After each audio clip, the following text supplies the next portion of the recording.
اعوذ باللہ من الشیطان الرجیم بسم اللہ الرحمن الرحیم۔ تمام ویورز کو میری طرف سے السلام علیکم۔ دوستو کیسے ہیں؟ امید کرتا ہوں کہ آپ خوش و خرم ہوں گے۔ تو دوستو چلتے ہیں آج کی ویڈیو کی طرف۔ میری آج کی ویڈیو ہر اس انسان کے لیے ہے جو کہتا ہے کہ میں نے بہت ساری دولت کمانی ہے، بہت سارے پیسے اکٹھے کرنے ہیں۔ تو دوستو کون نہیں چاہتا کہ میرے پاس پیسے ہوں، دولت ہو، کیونکہ اسی سے تو زندگی چلتی ہے۔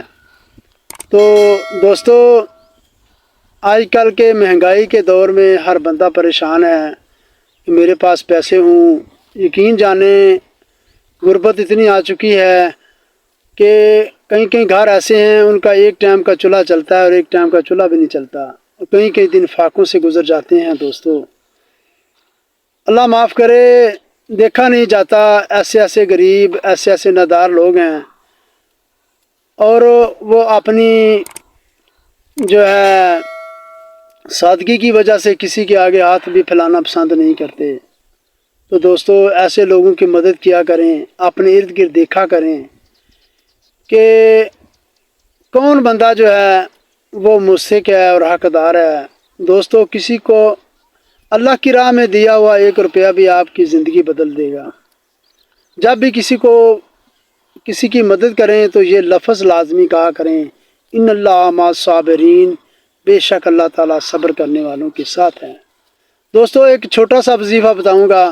آپ کا اگر کوئی کام نہیں ہو رہا جو آپ کا نیک کام ہے اور کرنا چاہ رہے ہیں، اپنی زندگی کے کوئی مقصد ہے وہ حل نہیں ہو رہا، تو دوستو کسی ایسے حقدار کو صرف 10 روپے، زیادہ نہیں، 50 یا 100 جتنے آپ ہو سکتے ہیں وہ اس کو دیں، اور اپنے دل میں دعا کریں اللہ تعالیٰ کے حضور کہ یا اللہ تعالیٰ اس کی جو میں نے مدد کی ہے، یا باری تعالیٰ اسی طرح میرے مقصد کو پورا کر، اور دل میں یہ کہنا ہے ان اللہ مع الصابرین، اور اپنے کام کی طرف چلے جائیں۔ انشاءاللہ میرا مالک آپ کا وہ کام بہت جلد کر دے گا، آپ کی سوچ بھی نہیں پہنچ سکتی، اور آپ کا وہ کام ہو جائے گا۔ دوستو اس کے ساتھ آپ کو ایک وظیفہ بتاتا ہوں، امید کرتا ہوں کہ تمام دوست اس پہ عمل کریں گے۔ انشاءاللہ میرا آزمایا ہوا ہے، آپ آزمائیں، بھائی کو دعاؤں میں یاد رکھیں گے۔ جو کہتا ہے کہ میں بہت زیادہ غریب ہوں، کوئی کام کرتا ہوں میرا کام نہیں چلتا، میں جس کام پہ بھی ہاتھ ڈالتا ہوں مجھے نقصان آتا ہے، تو دوستو ان دوستوں کے لیے جن کو کوئی کام نہیں مل رہا یا جن کا کاروبار نہیں چل رہا، ان کے لیے وظیفہ ہے، اسے آزمائیں اور بھائی کو دعاؤں میں یاد رکھیں۔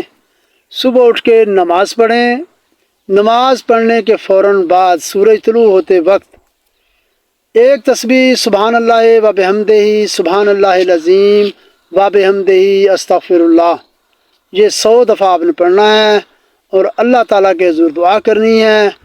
انشاءاللہ چند ہی دنوں میں آپ سوچ بھی نہیں سکتے، آپ کے لیے ایسے دروازے کھول دیے جائیں گے کہ آپ کی سوچ گمان میں بھی نہیں ہوگا کہ آپ کے پاس پیسہ کہاں سے آ رہا ہے۔ دوستو دوبارہ ایک دفعہ بتا دیتا ہوں، سبحان اللہ اول آخر درود پاک، اس کے بعد سبحان اللہ و بحمدہ، سبحان اللہ العظیم و بحمدہ، استغفر اللہ، یہ 100 دفعہ آپ نے پڑھنا ہے۔ دوستو دنیا میں تو اس کا جو اجر ملنا ہے، آپ کی پریشانیاں دور ہو جائیں گی، آپ کے پاس دولت کے ڈھیر لگ جائیں گے، جو بھی کاروبار کریں گے انشاءاللہ اس میں کامیابی ہوگی۔ اور دوستو یہ ایک ایسا عمل ہے کہ اس کی اللہ تعالیٰ کے حضور جو آپ کو انعام ملنا ہے نا، وہ میں بیان نہیں کر سکتا، کہ اللہ تعالیٰ کے حضور یہ جو کلمہ ہے نا، سبحان اللہ و بحمدہ، سبحان اللہ العظیم و بحمدہ، استغفر اللہ، اس کا بہت سب سے زیادہ جو ہے نا میزان عدل جو ہے اس میں سب سے زیادہ وزن اس کلمے کا ہوگا۔ تو دوستو آپ اسی سے اندازہ لگا لیں۔ تو مجھے امید ہے کہ دوست اس کو ضرور آزمائیں گے، بھائی کو دعاؤں میں ضرور یاد رکھیے گا۔ انشاءاللہ آپ کو کامیابی ہوگی، میں دعا کرتا ہوں۔ میرے چینل کو سبسکرائب کیجئے، میری ویڈیوز کو لائک کیجئے اور دوستوں کے ساتھ شیئر کیجئے تاکہ دوسرے دوست بھی اس سے فائدہ حاصل کر سکیں۔ شکریہ، والسلام۔